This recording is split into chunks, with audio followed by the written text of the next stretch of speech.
This is One-on-One.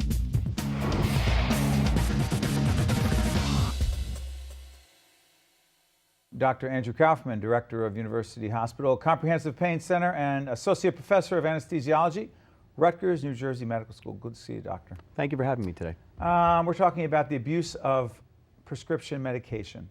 Yes. Is it an epidemic in this country? Yes, it is. Describe it. The problem is that prescription medication should be for a purpose. You go to a doctor, you have a complaint, an injury, especially with a pain medication, medicine's given to you. The problem that we have is twofold. One, there are unscrupulous doctors who are prescribing for benefit and people are getting arrested. The DEA is aware of that. The other problem is people are giving medicines. However, I want to say they give too much and then the patient doesn't need it anymore, and then what happens? It's left in their medicine cabinet. For example, pain medication. Say it's Vicodin. You need, I don't know, 10. You get prescribed 20. What do you do? The problem is that you're stuck with those medications. Legally, you can't dump them, but we do encourage people to get rid of them. We don't want them there. There are some programs, but they're far and few between, to bring them to police stations. Pharmacies won't take them back. They don't want to have them. By the way, time out. Go on our website. We have a whole nother program that we're doing, a whole nother series talking about how to safely get rid of your prescription medication. But the problem is that public awareness isn't what it needs to be. That's correct. So what do you do with the 10 extra Vicodin, right? They sit there. They sit there for years and years and years. I have patients that will come in and we'll go over medications and I'll ask them, what are you taking? Well, I took Vicodin, for instance, 5 years ago. And they go, well, I still have some left. And I said, whoa, time out. Why do you still have that? Well, no one ever told me to get rid of it. So there's the problem. People have these medicines laying around the house. And what happens to them? What happens? That medication, 10 extra Vicodin, just stay with the Vicodin. It's sitting there. Say someone is in their house, just say, do people actually go in other people's, people don't actually go in other people's cabinets. Yes, they do. They don't. Yes, they do. You'd be amazed. Don't. Actually, one of the biggest problems right now is that during open house season, and open house season in New Jersey, popular sales time, there are gangs that will go around going to open houses, and then they're shopping for medicines, not houses. So they actually go into the medicine cabinets. Well, they say, I need to use the bathroom. They close the door, they go through the medicine cabinet, they take the medicines. I then get patients who have been homeowners doing that saying, I had the medicine stolen. I say, well, you need to fill out a police report. You need to lock these things up. People will look for them. Your children's friends may look for the medicines. Wow. And so some of the things that we need to do as we increase public awareness about this problem of abuse of prescription drugs. Go through it, Doctor. Well, the problem with abuse of prescription drugs, abuse and misuse. You want to do two things with that. And by the way, how do you distinguish? Well, the misuse is that you're taking it and given for an appropriate reason. And then someone says to you, oh, I sprained my ankle. A friend, a family member, and you go, you know what? Don't go to the doctor, it'll go away. Let me give you something that I have. That's misuse of the medicine. How do we know, or how do they know that they're not going to have a reaction to the medicine? That they're not allergic to the medicine, that's going to have an adverse effect. And if they do, we don't know what they took. Right. They can't call someone and say, I took the medicine you gave me. So that's a misuse of the medication. Abuse of the medication is where we have patients who willfully go doctor shopping. They go to Dr. A, Dr. B, Dr. C. They're trying to get medicines, maybe for the right reason. They have bad back pain, they have bad arthritis, but they're doctor shopping, going to different people to try to get medicines. Now, we have ways to combat that, however, in the state. Okay. I want to be clear about younger people abusing, using prescription drugs and the potential it has as a gateway to other more dangerous, even more dangerous drugs. Talk about that. Well, it's been in the news left and right now where younger people are starting with, and you don't want to say cliche, but they're starting with not medications, but they're moving from marijuana, and then they're going to prescription pills. And they're getting them from parents that are laying around, from friends, hey, try this. And then we know that there's a heroin epidemic now in northern New Jersey, and that's been very well documented. And when you read through these reports, they say, I started with this and we're moving to other medicines. Throughout the state. I mean, we said northern New Jersey, but really throughout the state. Absolutely. So go back, though. Go back. I want to give people some more tangible advice. What should a parent watching right now, 3 things he or she can do to reduce the risk that a prescription drug in or around the house is going to be abused? First thing is this.